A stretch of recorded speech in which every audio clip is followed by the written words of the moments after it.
daily. And these are figures that are coming from the National Child Protection Authority. They said that last year alone there were 20,000 cases reported to the NCPA, the National Child Protection Authority. But I think when they really investigated, there were about 2,000 serious cases. So this shows that the reporting has improved in Sri Lanka, but also it is on the other side showing that children are increasingly at risk of being abused. And the other fact is about 90% of the children who are abused by people known to them. Usually we tell people, particularly children, not to trust strangers, not to talk to strangers. But the people who abuse children are the ones who are either very close to the family or part of the family, or in school situation it's a teacher or a principal who have power and authority over children. Abuse, it's not only sexual abuse, but there are lots of types of abuse like exploitation, neglect, and physical and humiliating kind of abuse. But in addition to that, we see in Sri Lanka children are used as child laborers. So particularly from different parts of the country, children are brought to the cities to work in houses or in shops. And since the end of the war, we also see that there's a big promotion of tourism, which is also encouraging children to be used as child prostitutes. So these are some of the situations that we see in Sri Lanka currently. And also, although we have a lot of good systems to protect children, I think there needs to be a lot of coordination between the government sector, the private sector, and also the non-governmental or the civil society to make sure that all our children are safe.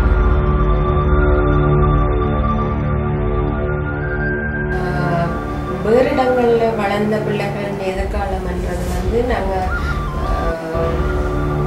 காப்பாங்கள் வளர்கிறார்கள், இல்லை சில பேர் சில வீடுகள் உறவினர்கள் வளர்கிறார்கள்.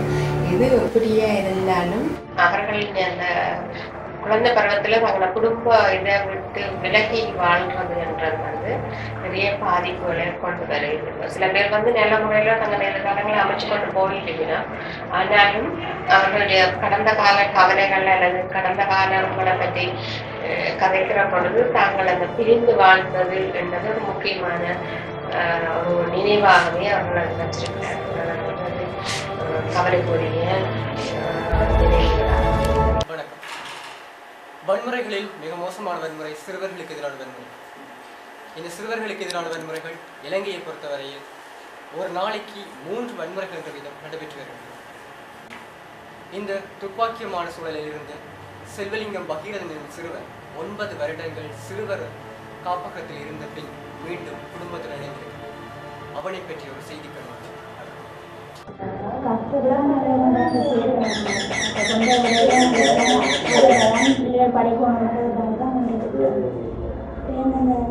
Petrol தந்துட்டு போகிற நேரம் அந்த 10 சந்தோஷமாக இருக்கிறது. அங்கே 2 பந்தோம்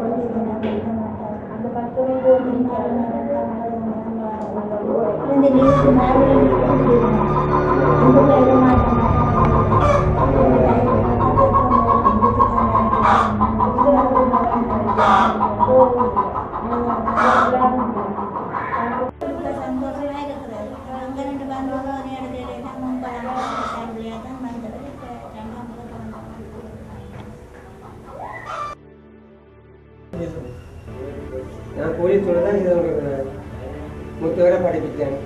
உண்மையிலே அவங்க விசுவாசமாக தான் எத்தனை பிடிச்சி படுத்தல.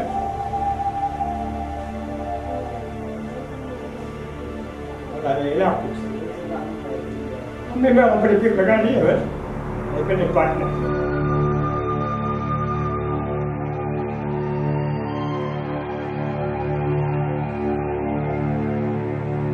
இப்போ இருந்தவர்கள் கோயில் எடுக்கிற அனைவரும் நல்ல முன்னிலையில் வருவேன்தான் ஒரு நம்பிக்கை எனக்கு இருக்குது. கல்வியில் நல்ல ஆர்த்தம். வீட்டில் ஒரு பொம்பளை ஆம்பளை செய்கிற மாதிரி எல்லாம் செய்வேன். ஆனால் ஒரு ஆம்பளை செய்யாத கோபம் 2 கோபம் அவனுக்கு தெரியும். பொறுமைத்தனம் குறையும்.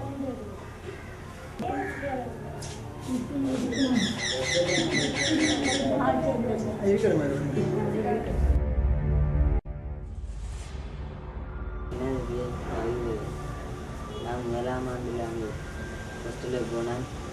அங்கே நான் பிடிக்கமில்லை இருக்கு. ஏனென்றாங்க அந்த பாட்டுப்பாடு 4 மணிக்கு ஒழுங்கணும். அதோட வந்து தொடர்ந்து படிப்பு விளையாட விட மாட்டேன். என்ன எந்த திறமை கேட்டு அந்த படங்கள் ஒன்றும் விட மாட்டேன். இன்னும் அதால் என்ன விருப்பமில்லை. பிடிக்கிறதில்ல இந்த ஃப்ரெண்ட்ஸுகளோட இந்த எல்லாம் அடிவட்டை கண்டுருக்கேன்.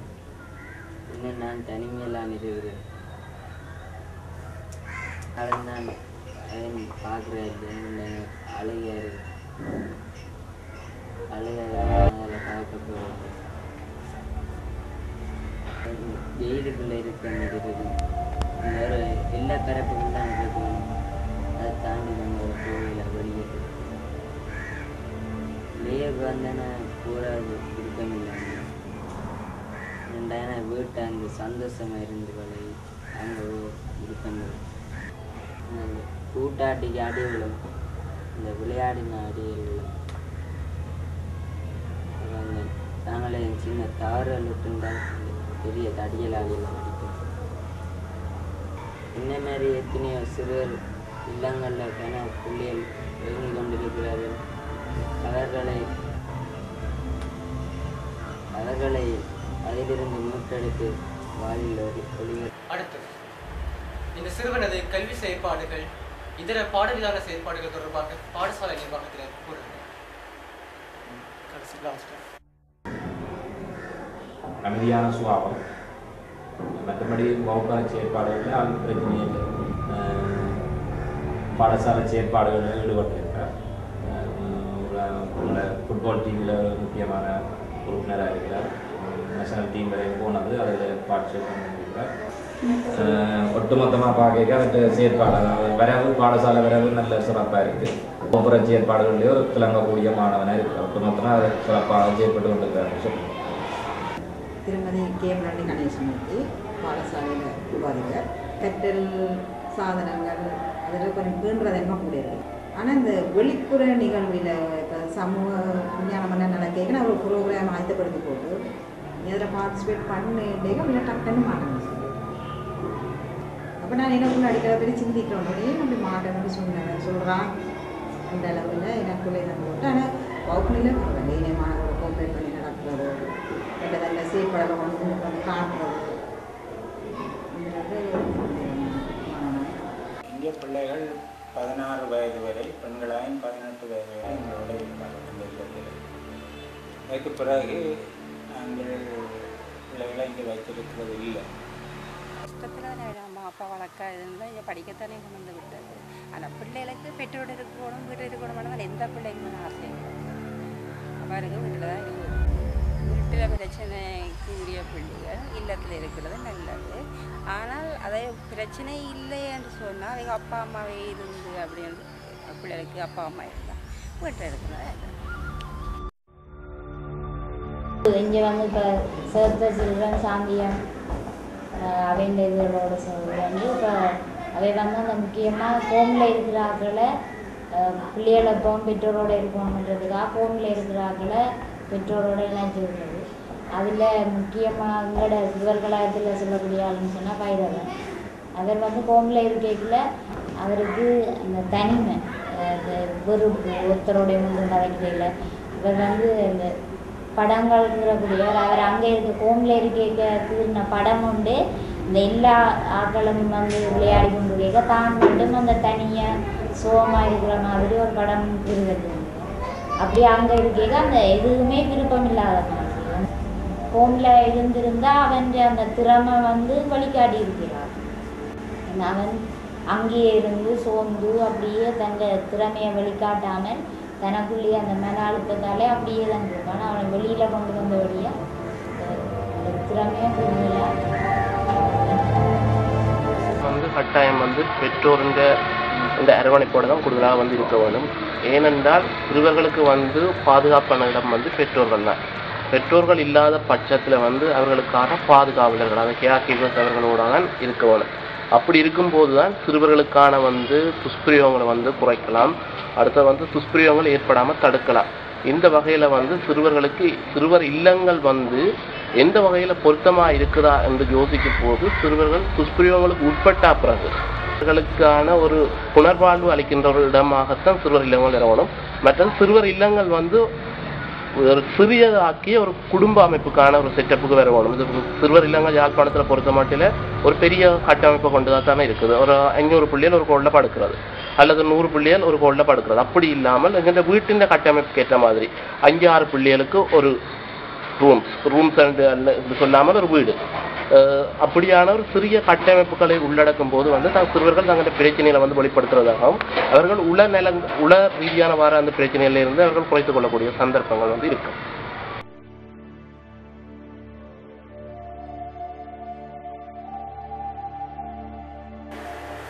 இவ்வாறு பல சிறுவர்கள் இன்றும் சிறுவர் காப்பகங்களில் தங்கியிருக்கிறார். சிறுவர் காப்பகங்களில் இவர்களுக்கு பாதுகாப்பு கிடைத்தாலும் உள ஆரோக்கியம் என்பது வீடுகளில் தான் கிடைக்கும். காரணம், பெற்றோர்கள் உற்றார் உறவினர்கள் இருக்கும் பொழுது அவர்களுடைய உள ஆரோக்கியம் மிகவும் மேம்படும். எனவே சிறுவர்களை முடிந்த வரையில் நாங்கள் பெற்றோர்களோடு வாழ வேண்டும்.